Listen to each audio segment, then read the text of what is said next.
Good morning. I'm Mandy Logan, and welcome to CyberRisk TV's live coverage of InfoSec World 2025, coming to you from beautiful Orlando, Florida. It's day 2, and we're excited to be continuing the great cyber race.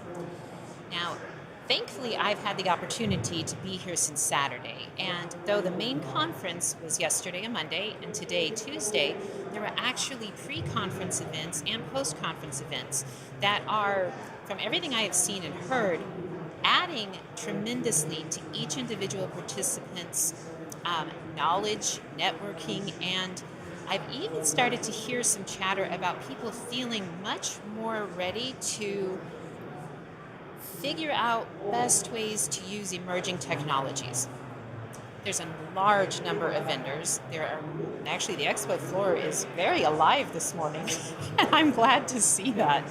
Um, it was very exciting yesterday when it opened, and it was a really nice setup for the content on being able to have time at the expo floor and then go to the welcome to the starting keynotes, which I highly recommend looking up, from Alex Stamos, another from Ridge IT, that I felt really set a fantastic tone for what security leaders are grappling with, both the advantages of AI and the disadvantages and limitations of AI. Since I personally got to spend more time with the AI-focused crowd, that's more on my mind at this moment. However, there were also SANS trainings. There has been a lot of good feedback about the other summits, the CISO Summit, the Women in Cyber Summit, and the content. I've heard from a number of people that said there were multiple talks or multiple tracks going on concurrently, and they were having a very hard time choosing which one to go to. So, welcome to day 2. Please come along with us as we bring you some fantastic live interviews, and make sure to follow up on our interviews from yesterday. They ranged from former FBI agents to current CISOs. A whole lot of information available at your fingertips if you will please go to securityweekly.com/ISW. And with that, I am your host, Mandy Logan. Please join us and continue this journey on day 2 of the Cyber Race, live from InfoSec World 2025.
Welcome back to InfoSec World's 2025 CyberRisk TV studio, live from Disney's Coronado Springs in Orlando. I'm your host, Mandy Logan. I also have the honor of hosting on the Security Weekly family of shows, and I have had interesting background of crashing into cyberpunk security after major crimes left me with nowhere to turn but ethical hackers. Now, in this great cyber race, as the theme of our conference has brought forward, we are working to arm CISOs and practitioners to stay ahead of threats. Now joining me is Patty Titus, the field CISO at Abnormal Security. And I'm interested to know because you have had 25 years of trailblazing, from items related to post 9/11 attacks, things with TSA, coming forward and constantly needing to monitor the current threat landscape. And I am so interested to know what is specific in your mind about Abnormal Security's focus on really helping the day-to-day implications of the security threats from AI? It's a great question, Mandy. Thanks for asking. Abnormal has got a unique approach where traditional email security, which is our pervasive product, really looks at indicators of compromise or patterns that threat actors are using in order to get malware or phishing into a company. Abnormal took a step back and said, that's great, and that worked for a period of time, but that time is passing us by. So, and what I mean by that is threat actors are now using artificial intelligence to create crafty phishing emails, crafty social engineering, and I think this is an inflection point for us. And Abnormal's been on this journey for over 6 years, and I was a customer almost 6 years ago, where we had a problem and needed to solve it, and we turned to Abnormal to help us. But I think the difference is Abnormal's behavior analytic platform, which looks at the behavior of an individual to characterize normal behavior, and then looking at things like, where did the email come from? Is it someone you normally communicate with? Right. What are the headers and the destinations and all the technical things that can make up indicators that the behavior is abnormal? And now coming into this new world of artificial intelligence, we need to use it in order to become defensive and perhaps a bit more on the offensive. Oh, fair point. Really, in looking at the trends that are going on and hearing conversations here at InfoSec World and abroad, AI is an offensive sword, but either way, it can be a defensive sword Right. that's coming at you. Yeah. Either way, you have it on both sides. But I actually want to go back to something else you mentioned, because you said that you were a customer of Abnormal Security before becoming an actual part of the securing forces of Abnormal Security. How and why did that happen? Well, an interesting turn of events. So I've been a CISO for 25 years. I like to call myself a recovering CISO at this point, but 25 years of experience, and how could I continue to give back to the community? But actually, I was looking for something super tangible to do that made a difference. So we became a customer after we had some near misses, some close security events. But what I really love about the company is the innovation that we continue to do in the space of secure posture management. We have this very, very cool product that we released at RSA this year called the AI Phishing Companion, which actually takes a phishing campaign that's been generated against your company or an individual in your company, and it comes into the company. It actually defangs it. I think that's a good way to put that. It takes the bad stuff out of it and then sends it on to the intended victim. And then we see if the victim actually, like our employee, actually interacts with the email. And if they do, it creates an AI-generated video that pops up and says, when the person obviously has time, they click on it, and it gives them feedback on the email they interacted with to say, this was actually an email phishing that was headed toward you. Wow. Don't worry, we're security, we've got your back. But here's how you can spot it the next time. And then it goes through the indicators that we would use that they can understand to help unwind and unpack all of the different threats in the email so that it's real-time training. And they can start to be brought into this picture of this was actually going to happen to you as a human versus we're going to create this giant phishing campaign for everybody and we hope that it resonates with 10% of our population. Those phishing campaigns don't work. We need to get to the point where we're personalizing it based on what's really happening, targeting you as an employee. And that's a different approach to the way we've done security awareness in the past. And I think a much more tangible. And then we just are looking at what else can we do with all this behavioral telemetry? How can we contextualize that even further for our CISO community? And how can we make things better in our space? So that's really why I joined Abnormal. I love the tech. I love the company and the culture.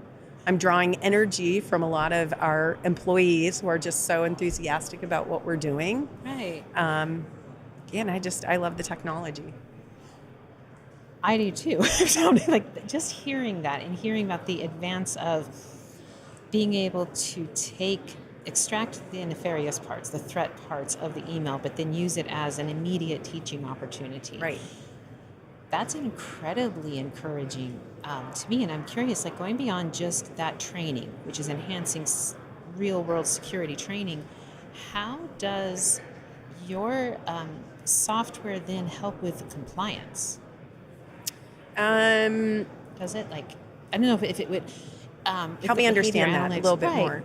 Well, I was thinking, okay, so if you were able to take the incoming email and you're separating out the threats from it, and those are being, I don't know, they're sandboxed or siloed, they're removed. They're removed. They're actually removed, right?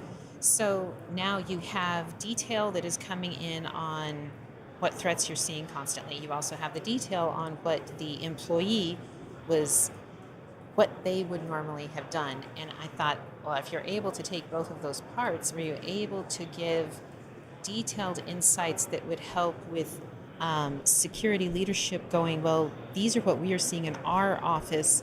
How does this impact what we need to do for compliance or regulations or changing our policies? You are spot on.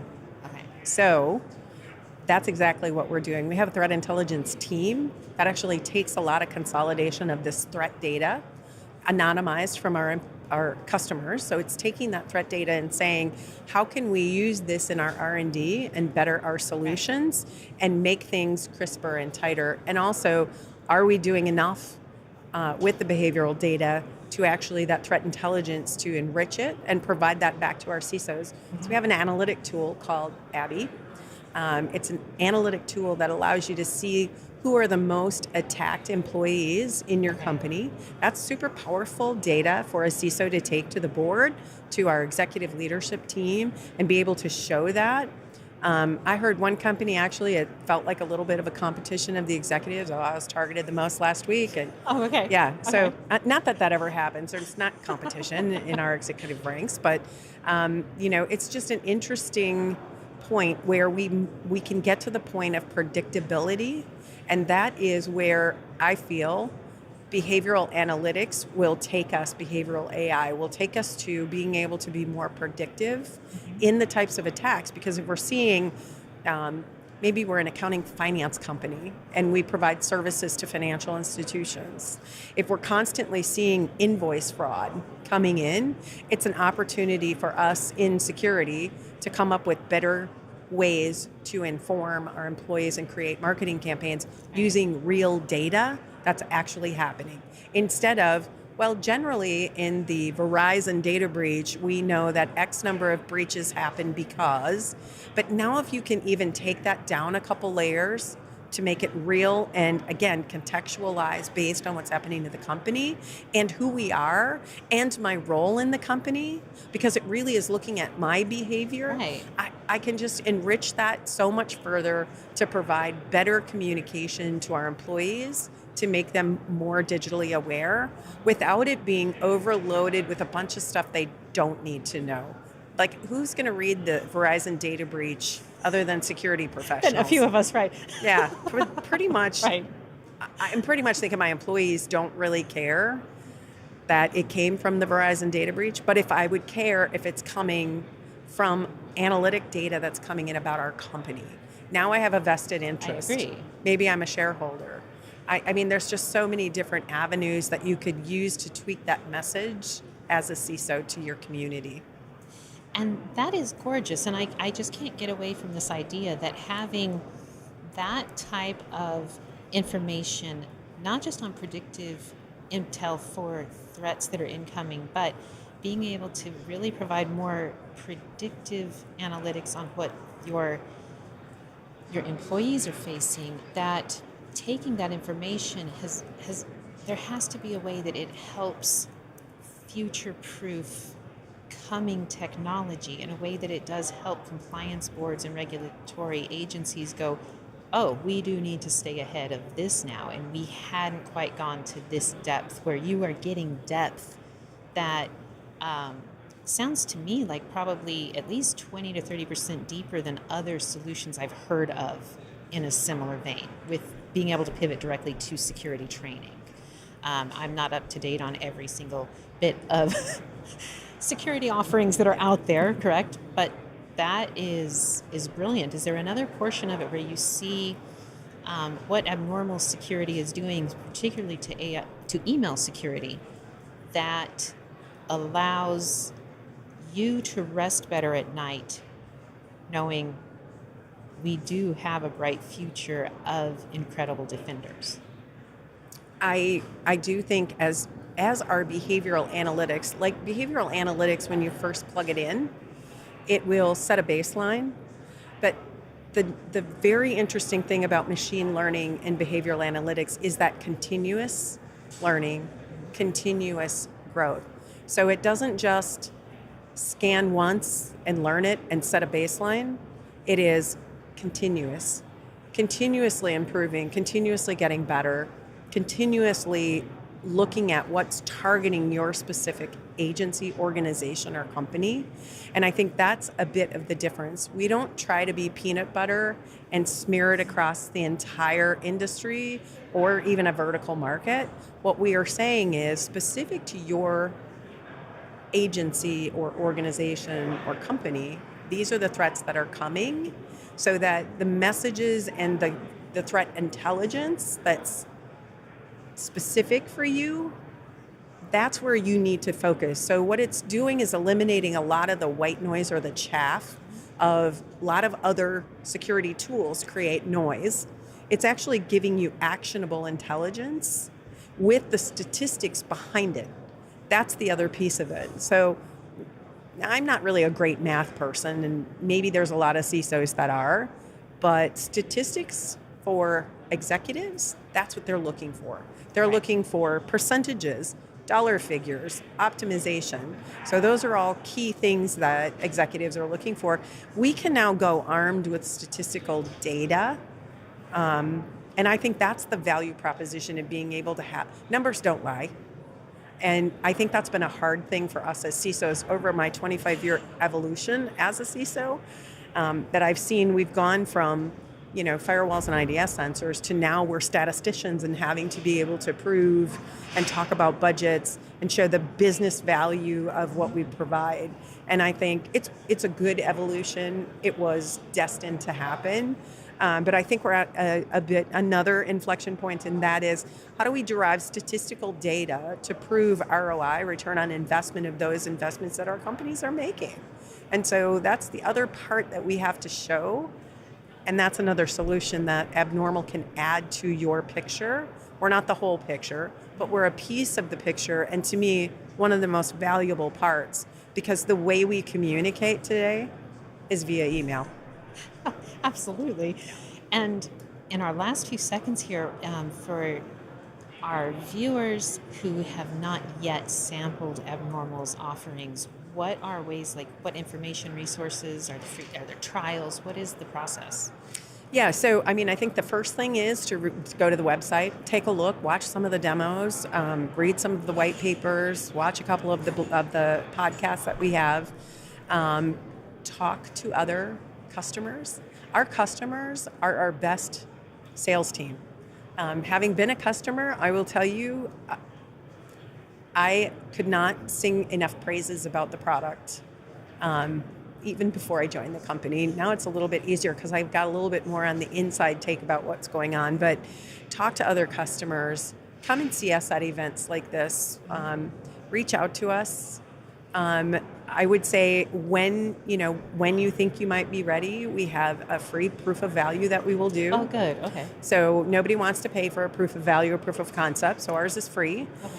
We'll turn it on for 45 or 60 days. You can look at the data that comes out of it. We have a very rigorous process to communicate with people throughout that POV, so we don't just plug it in and walk away. We're going to help you understand the data and analyze the data and see what's happening. And if at the end of that you see the value, then we would obviously like you to become a customer. But I think you have to be ready for it, because once you see the data, you will realize, even though you thought you might have good efficacy in the solutions you're using, you may see something totally different. And it may be enough to open your eyes to see what's really coming through the front door that you had hoped would be being stopped by other solutions you might have put in place. It's a defense in depth strategy.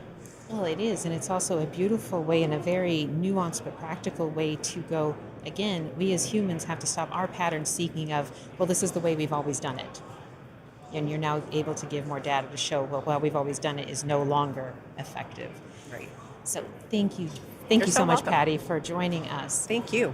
And thank you for all of you viewing. For all InfoSec World 2025 coverage by CyberRisk Alliance, please visit securityweekly.com/ISW. I'm Mandy Logan. We will keep pushing boundaries in just a moment.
Welcome back to InfoSec World 2025's CRA TV studio, live from Disney's Coronado Springs in Orlando. I'm your host, Mandy Logan, a very proud member of the Security Weekly family of shows, and our high output team continues to bring you best in all kinds of information related to trying to handle this great cyber race. We're here trying to gear up CISOs and practitioners to really accelerate past threats. And here I'm joined with a true icon, Dr. Ron Ross, CEO of Ron Ross Sicura and a NIST Fellow. Massive congratulations, Ron, on your legendary work, and also I'm so thrilled for your keynote this morning. And I really like the title, Igniting Change. Is there any key point from your presentation that you really want to dive into right now? Well, first of all, thank you for having me here at this wonderful conference. I mean, it's so immense, all the different vendors that are here and all the different technical tracks, and it's just a wealth of information. So I'm really excited to be a part of that. The keynote was interesting because we're kind of at a crossroads in cybersecurity now. We've got 40 to 50 years of experience, and we've done a tremendous amount of great work. There's lots of frameworks and controls and everything. I call that above the waterline work, organizations, what they do to build better programs. But there's a whole new field, what I call below the waterline, that's emerging. And this has to do with how do we develop a solid foundation below the waterline, which means the hardware, the software, the firmware, building better components, more trustworthy components, which can be integrated into our critical systems, which are going into everything from pacemakers to power plants. And that level of trustworthiness in those products and those components is critical, because if they fail, we're talking about computers driving your critical braking systems in your car. We're talking about power plants where the lights go out. We're talking about water distribution systems, spacecraft, weapon systems. So solving that below the waterline problem is really the next generation where we have to focus on. That was kind of the message this morning during the keynote. Now, when you are conceptualizing below the waterline efforts, does that overlap with the groundwork and frameworks that you pull from when you go, yes, these are the very solid ways to handle the onslaught of attacks coming from AI and LLMs being used so much more rapidly?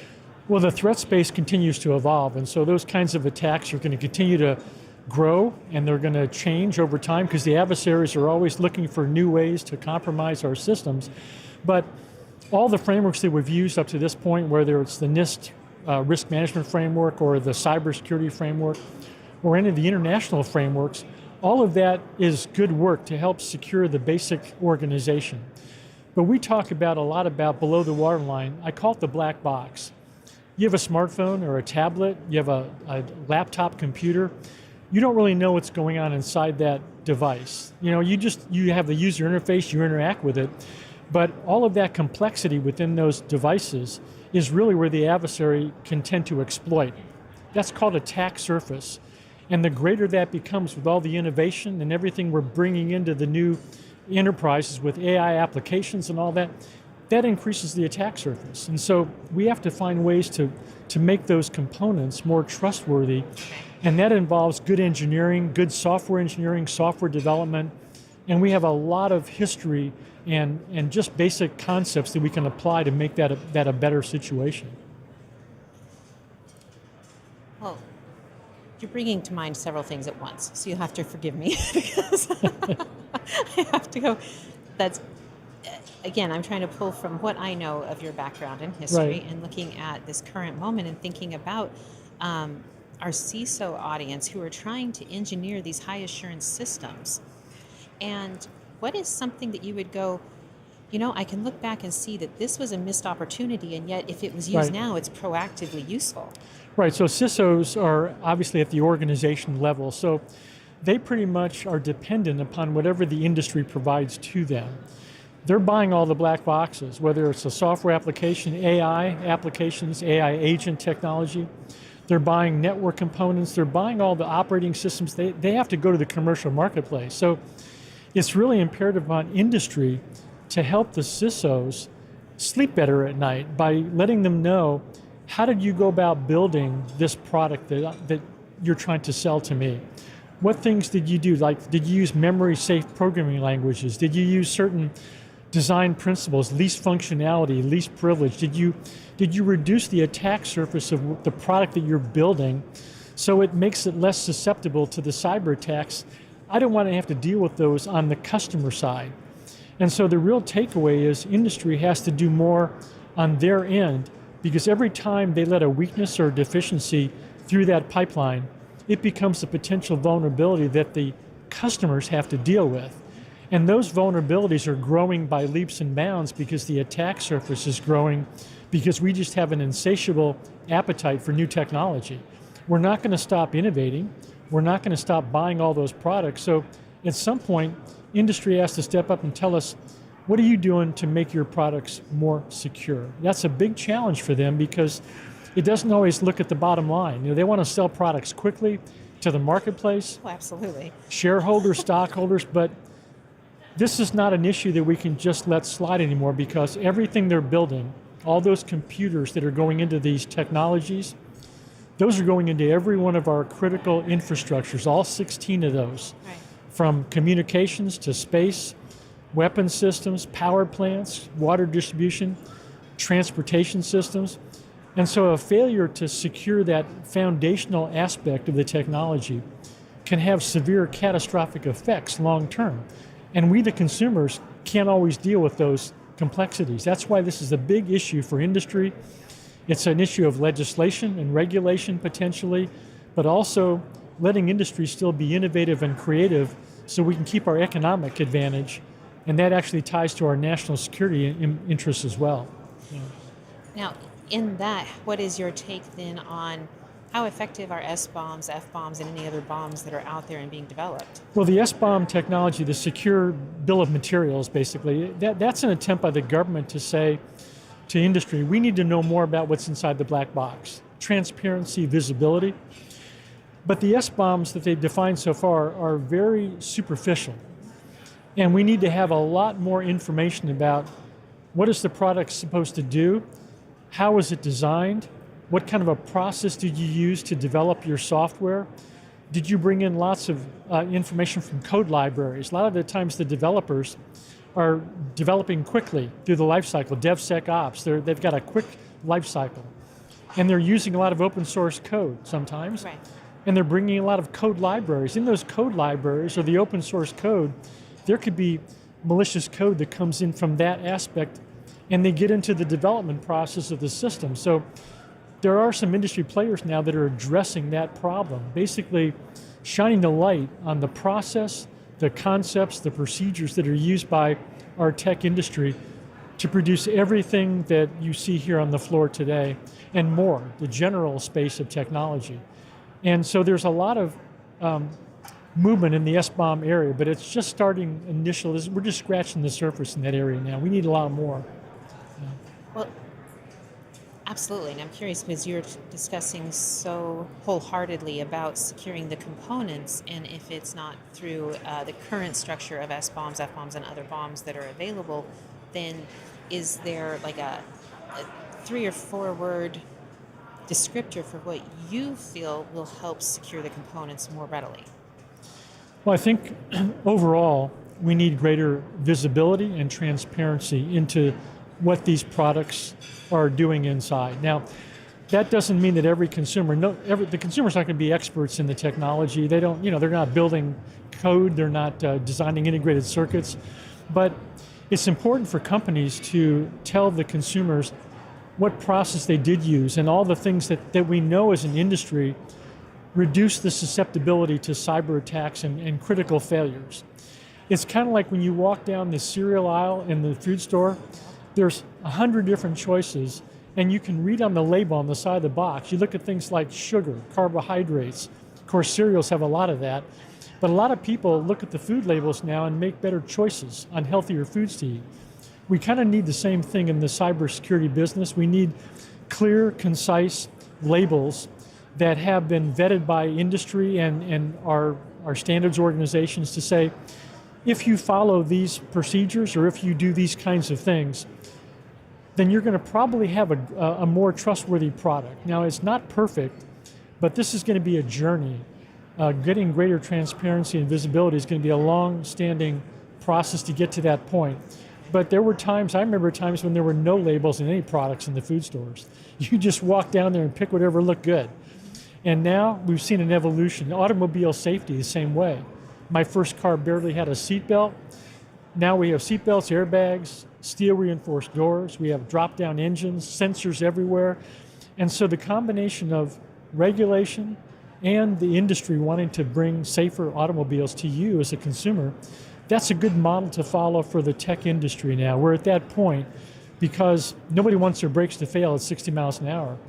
And nobody wants a company to build a car without brakes today. You know, I mean, it's just not, it's unthinkable. True. You know, True. but yet we're fielding all this wonderful tech stuff without brakes, you know, without any guardrails in many cases, and that's not a good place to be, and we have to do better. Well, I wholeheartedly agree, and I'm glad for all of our safety and guidelines that have developed to really further what our goal purpose is, even within cybersecurity. Security is still the health and wellness of individuals, of the human. The human factor is what we are going to secure. Right. And it sounds like you're very focused on the adaptability of the tech industry to react, respond, and even forecast what's coming and is useful. You just participated in the Women in Cyber Summit here this morning. Yeah, great forum. Was it? Yeah. Please tell me more on that. Well, this is one that when I got the opportunity to be on the panel, I was the only male on the panel. Okay. And of course, when in that picture, when you guys posted that of the panel and I saw the women's panel, there was me up there. I said, well, I got to explain why I'm here. Well, the reason I was really excited about being part of that is because our industry, we have a significant shortage in talented people to solve these very difficult and challenging problems. And so we're always looking for new talent. And I've been very fortunate in my career at NIST to have some of the great women in key leadership roles. From our NIST director, we've had 2 NIST directors that were female. Our lab director, Sita Furlani, was obviously female, and then our division chief for many years, Donna Dotson. And when it came time for me to retire and to pick somebody to follow on in my footsteps, one of my colleagues, Vicky Pelletieri, who I've known for years, she stepped right into that role. So I have kind of been around strong, smart, competent women my whole life, but that's not the case in all organizations.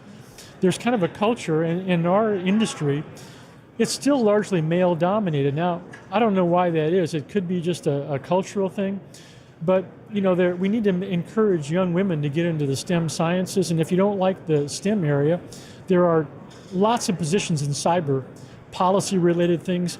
Wherever you have talent, we need you to come into this space because this problem set is so difficult and challenging. We need all different kinds of perspectives, looking at the problem, bringing in new perspectives, new ideas, and that comes from diversity of ideas and people.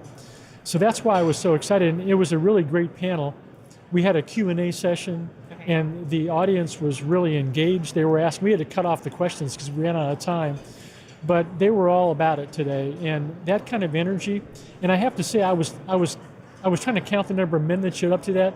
There was probably 25% of the audience that were male. Good. Okay. So that's a great thing, and they're going to do more of those over time. This is just the initial seed that was planted, and that form's going to grow, I hope, over time. So.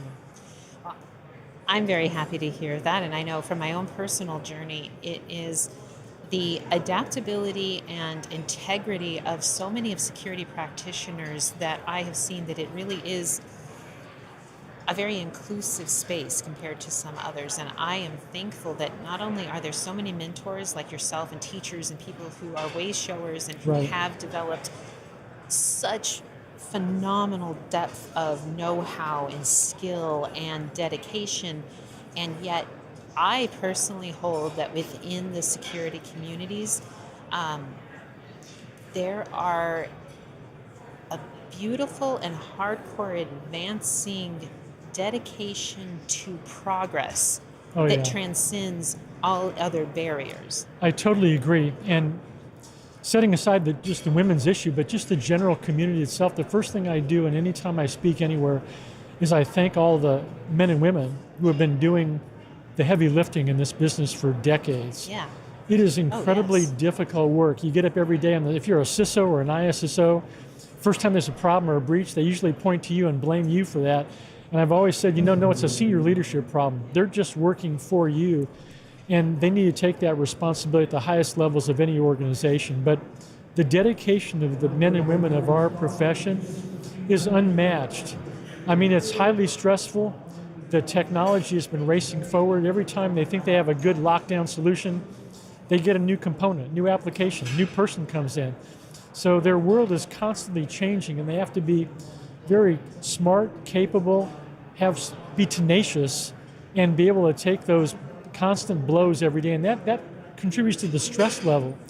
And that's why you see a lot of CISOs, the turnover rate is fairly high. It's hard work, and they're underappreciated. We need to pay them more and appreciate them more. And I never let them forget that, because I have the easy part of the problem. They have the tough part. Yeah. Well, I want to express appreciation to you right now. Thank you for joining us, and thank you for bringing your fire and heart and passion to this discussion. And to all who are joining virtually, please make sure to check out Dr. Ron Ross's keynote and all of his other proliferation of information that you have put out over the years. And for our coverage of InfoSec World 2025, please be sure to visit securityweekly.com/ISW.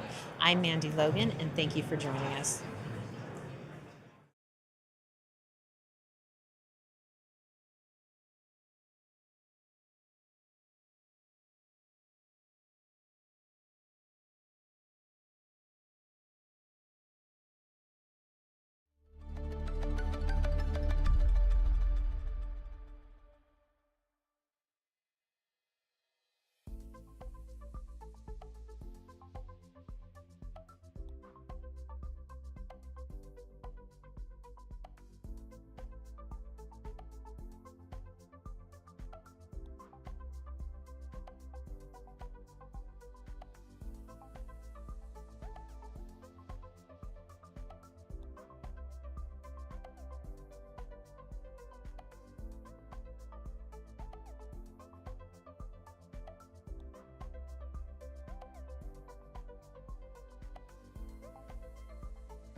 Welcome back to our show wrap-up from the live expo floor here at InfoSec World 2025.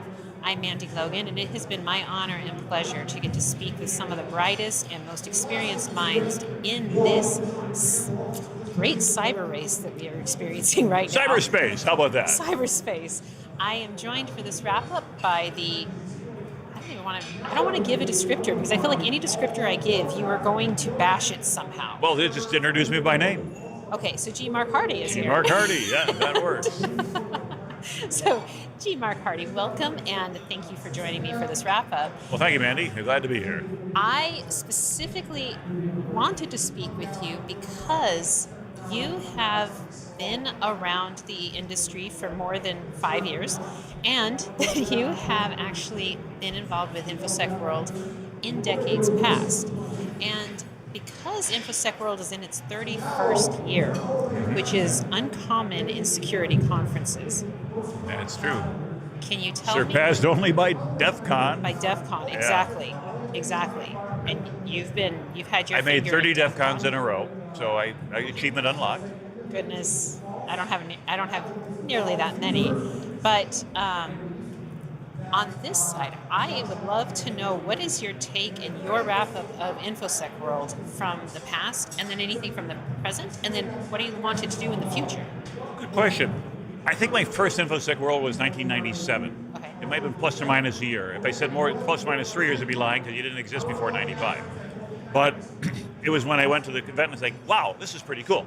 And there are smart people and there are great talks and there was good networking. And what was the size? Like what kind I could not tell you this many years later, That's fair. but it was reasonable. Let me tell you this way.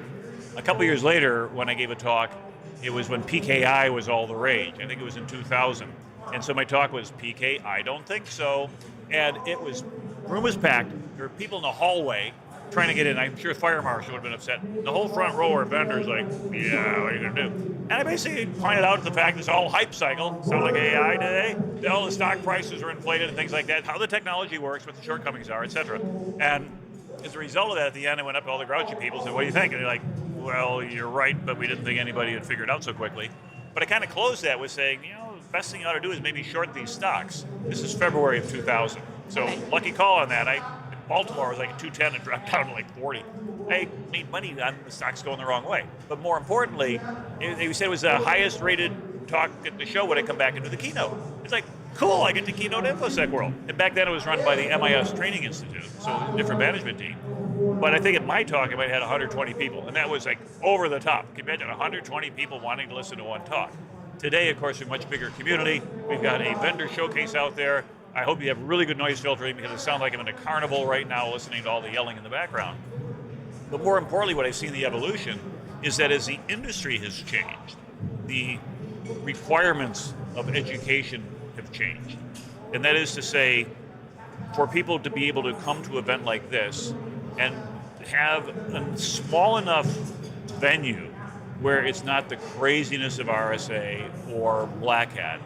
And the content also is an opportunity to sample across a number of areas. I had a chance to speak on the AI track, you had a CISO track, and that focus allows people to come here and say, hey, this is where I want to get smarter in my job, in my niche. The vendor community out here, dozens of them. This is bigger than any show I could ever remember over here on the East Coast. And in a way, I'm thinking InfoSec World has become the go-to place on the East Coast for cybersecurity. Because if you're east of the Continental Divide, what else you got? But you go west, you can go ahead and go RSA, you can go to Black Hat. But those shows almost got too big. And I went to Black Hat 1, so I remember when there were only about 300 people at Black Hat, and that was a big deal. Oh, wow. So it's come a long way over the years. Oh, yeah. Black Hat itself it's intriguing. It's near and dear to my heart, but it is such a different experience. And coming from the community-based, hacker-based, DEF CON side, going to the polished, fancied-up conferences that have so much to offer, but it can be so overwhelming as well. I tend to go toward the smaller conferences like this, where I feel that every one of those large conferences, the community is strong. There are always places to find that group that you just get it. And I am making great contacts here. I find people I meet on day one, I bump them in the hallway on day three, hey, G-Mark, or hello, and how are you doing? You recognize the faces. It's a manageable size. Exactly. It's one of those events where you go like, whoa, I actually feel like I belong here. And I think that's a really nice vibe that you often cannot get in something that's huge. Fair. I feel like there's the professional undercurrent is visible here, yet it's not an RSA. It's not the same as the overwhelm of... Yeah, and we're not bashing those entities. They were very successful, but they were amazing. Successful financially. And I've spoken at RSA, and I remember saying, like, I'm on one of 12 different tracks. Right. And then you look like, where are all the people? There's zillions of people here. And we say we go to RSA for the parties because that's where you make all the contacts. But here, I'm making the contacts at the event.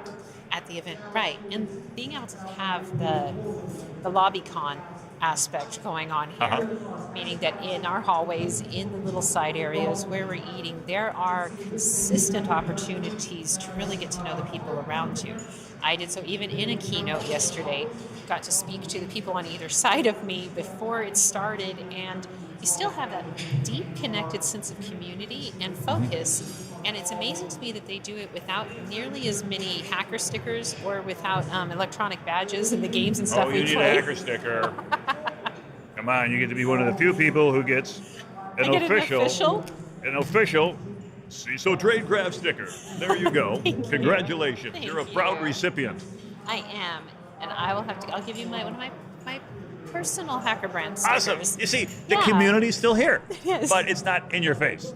It's an opportunity, as they say, to seek your own level. And because of the range of people you have, I have people approaching me saying, hey, for mentoring opportunities. Because I've advertised in the profile. The thing I love about your app is that, hey, what do you want to offer? Like, I'll offer mentoring. And people are like, oh, wow, look, there's G-Mark. He'll help me out perhaps. So that I have not seen anywhere else in terms of the app. So keep that part. There's some parts of the app that aren't so good, but your developers can do the UI UX stuff later, and I'll be happy to give you feedback offline. That is very good to know, and I personally agree. I really like the feature of being able to say, here's what I do, here's what I'm interested in. Yes, I want to network. Yes, I want to sell. Yes, I want to do this. Yeah. And then just go, oh, cool, here you are.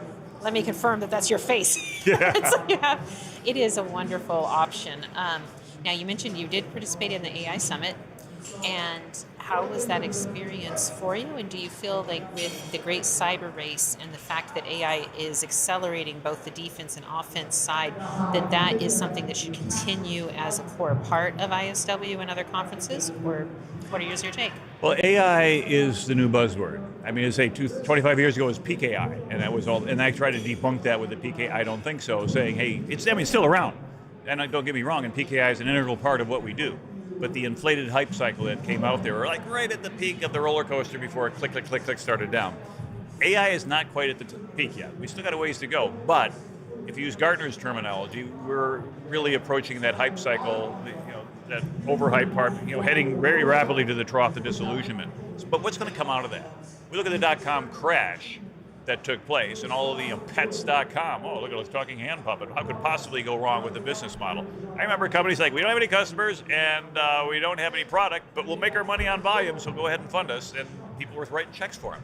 I think what we're going to see with the AI is a similar sort of a shakeout, except companies like Amazon and Google had something real to offer, and they succeeded wildly because they executed on their business plan and they delivered value to their customers. And so what we're going to see then with all the AI opportunities, and most of the vendors out there, you have to have AI somewhere in your advertising or you're like missing the boat. And yet when you ask them, like, well, how do you use AI in your product? Like, well, we use ChatGPT to develop our marketing material. Okay, honest, appreciate that. Very, very good. But more importantly, as you mentioned, it's changing the landscape. On the offensive side, it's democratizing the tool set that people like you and I would spend years and years getting really smart to learn how to do really good skills, and now somebody can just go ahead and write a prompt and say, give me something that's going to go ahead and give me a 0-day, blah, blah, blah, Right. and they get it. And so a lot of these people are going to be outside of law enforcement jurisdiction for their target victims, and so as a result, it's really changing the threat landscape out there.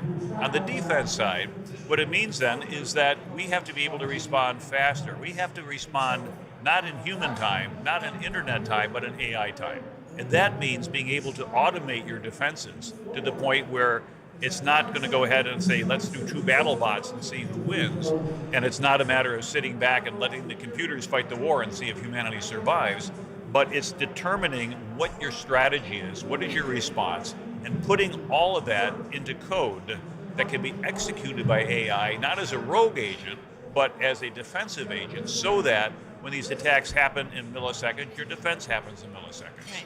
And as a result, the best we can hope for is to fight to a draw at that level to allow us then the time to go ahead and perhaps re-architect our security defenses, absorb the threat intel to tell us where the next potential attack is coming, and then of course turn to the vendor base to be able to say, who here has come with some really cool, innovative stuff? Can you break out of the noise so that we could reach that to the target customer base who can say, wow, I implemented this and it stopped all these bad things. Some of these companies out here are going to do really, really well. Statistically, a lot of them will be gone in 10 years. Right. But that's okay, it's why you do a startup. You understand that you're playing against the odds. When I did a startup, the gentleman who was writing the check, he said, don't use your own money. I said, what do you mean? He said, no, these are my terms. But he said, 9 out of 10 startups are going to fail within 3 to 4 years. You are delusional to think that your startup is going to be the one that succeeds. All right, I'm the 1 in 10, right? How could I not be special? We are all special. It's like, ask anybody, are you above average driver? Something like 90-some-odd% of people think they're above average. Okay, it's not like Wobegon, or all the kids are above average, and all the companies are not going to survive. And so as a result, you do that because you're free of the constraints of a corporate environment, which tends to restrict innovation because you have policies and procedures, and you got to meet your quarterly budget and things such as that, and support the current customer base that's out there. When you're a startup, you don't have a current customer base. You're liberated from that constraint. And much as it sounds horrible to not have a customer base, it's very liberating because now you can go ahead and determine what you want. And a caution to startups, don't target the Fortune 100 right out of the bat. You will go broke.